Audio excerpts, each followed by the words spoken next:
Bom, os cabos sujeitos a cargas distribuídas, nós desenvolvemos lá a teoria e, através dessa teoria, nós chegamos a 3 equações que regem o comportamento desses cabos. Essas equações elas são relacionadas basicamente à tração, ao carregamento e também ao ângulo, né? Fazendo a análise dessas 3 equações, nós chegamos à equação diferencial dos cabos. Essa equação diferencial dos cabos, basicamente, é o carregamento dividido pela tração horizontal do cabo. Okay? Então, através dessas 2 informações do carregamento da tração horizontal, eu consigo definir a forma do cabo. Lembrando ainda, né, que se a gente integrar essa expressão, nós vamos obter, né, e encontrar a expressão da forma do cabo em função de constantes de integração. Para um caso específico, onde o ponto mais baixo da catenária está localizado na origem do sistema de coordenadas, nós temos que y de x é igual a w0 sobre 2t0 vezes x ao quadrado. Bom, então para verificar a aplicação aí dessas equações, vamos fazer um breve exemplo, né, onde nós temos uma ponte com um peso por unidade de comprimento de 80 kN por metro, né, e essa ponte é suportada por 2 cabos. Eu peço aqui no exercício, né, o exercício está nos pedindo para determinar as trações dos cabos nos pontos A e B. Né? A partir dessas informações aqui do exercício, eu já consigo inferir aí qual que é o meu carregamento, né? Ou seja, qual é o carregamento que está aplicado sobre esse cabo. Né? Esse carregamento, obviamente, é o peso aqui da nossa ponte. Ela está falando que é 80 kN por metro. Se essa ponte é suportada por 2 cabos, logo cada cabo vai suportar um valor, né, de 40.000 newtons por metro. Então esse é o valor do nosso W0. Né? Eu enfatizo aqui que esse é um caso específico porque nós temos 2 cabos suportando aí o tabuleiro da ponte. Bom, o que nós temos de fundamental aí nesse exercício? Primeiro, é sempre interessante nós traçarmos o diagrama de corpo livre para identificar aí as principais grandezas, né, do problema. Esse diagrama de corpo livre, nesse diagrama é possível identificar aí que eu tenho um determinado ponto de uma das torres e uma outra torre que está num outro ponto. Esses pontos foram chamados de ponto A e ponto B. Né? É possível ver que esses pontos, né, possuem uma distância no eixo Y conhecida do ponto mais baixo. Já no eixo X, eu não possuo o valor da coordenada, mas sei a relação entre as coordenadas. Dessa forma, eu posso definir o meu sistema de coordenadas passando com o ponto mais baixo na origem como sendo xa, que é o valor da coordenada x do ponto A, que a princípio eu não sei, e a distância do ponto mais baixo seria de 150 metros. Okay? Então seria xa e 150. Na outra extremidade, na outra torre, eu teria um ponto xb e uma distância vertical do ponto mais baixo de 75 metros. Né? É interessante aqui ressaltar que as coordenadas xa e xb estão relacionadas por essa equação. Eu sei que o xb, né, é igual ao nosso xa mais 1000. Algo que tem de fundamental aqui é que o meu xa deve ser um valor negativo e o meu xb um valor positivo, né, para que eu tenha aí nosso sistema de coordenadas centrado no ponto mais baixo. Bom, já que eu tenho essa propriedade, né, eu tenho essa arquitetura aqui do nosso cabo, eu posso lançar a mão da nossa equação do cabo que foi resolvida para aquele caso específico, né, que é esse daqui, onde eu tenho o ponto mais baixo na origem. Então, essa equação dos cabos tem que ser válida em qualquer ponto dessa curva aqui. Né? Qualquer ponto implica que eu posso analisar essa equação no ponto xa, né? E eu vou ter essa expressão aqui, eu sei que 150, que é o valor em y, vai ser igual a W0 sobre 2T0, vezes um xa ao quadrado, né? Exatamente essa expressão aplicada no ponto xa. Posso fazer a mesma coisa para o ponto xb, né? Onde eu tenho que 75 vai ser igual a W0 sobre 2T0 vezes xb ao quadrado. Só que xb ao quadrado é o quê? xa mais 1000. Então eu substituí o xb aqui por xa mais 1000. Ok?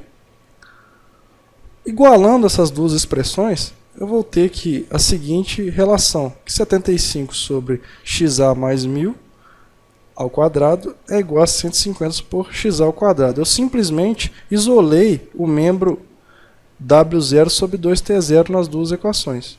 Então, simplesmente eu passei o xa ao quadrado dividindo aqui e o xa mais 1000 ao quadrado dividindo nessa outra equação. Como esse valor aqui, W0 sobre 2T0, é constante, né, em cada uma das duas equações, basta que eu faça essa relação, né, encontre essa expressão aqui,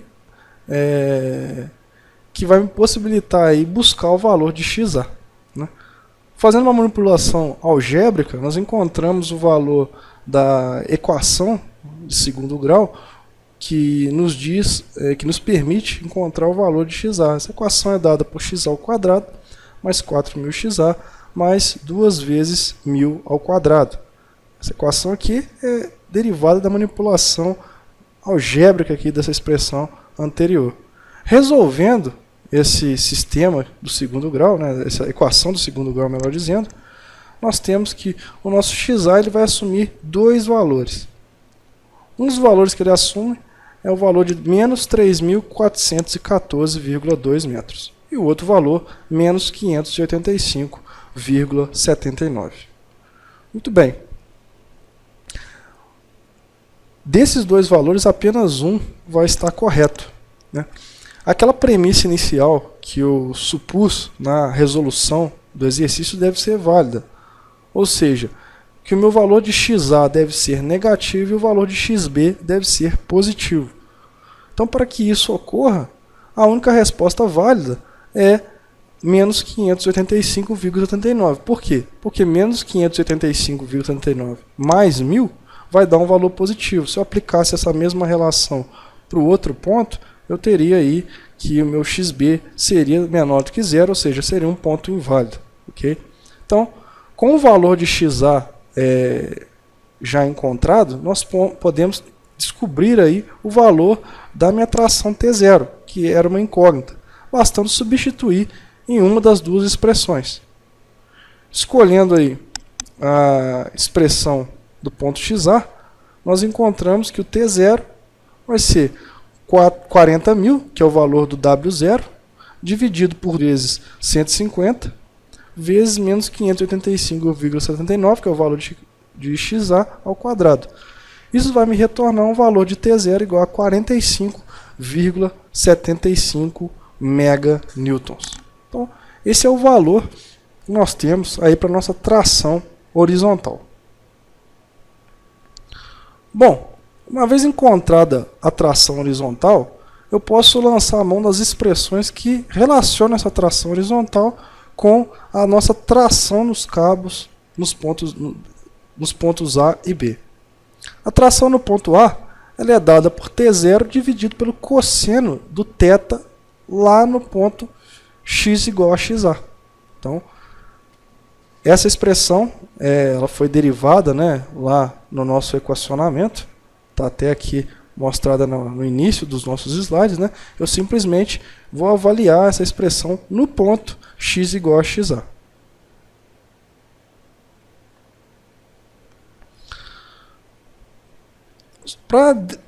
Para obter então o valor da tração no ponto A, eu tenho que descobrir quanto vale, né, o nosso ângulo θA, uma vez que eu já tenho o valor de T0, basta eu encontrar o ângulo θA.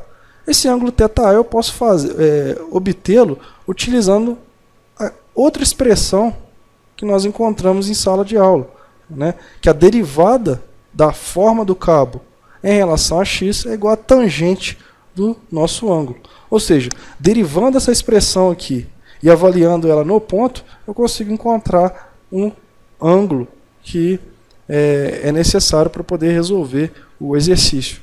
Então, aplicando a derivada da nossa função do cabo no ponto x igual a xa, né, e obtendo o arco tangente desse valor, nós vamos ter aí o nosso ângulo θA.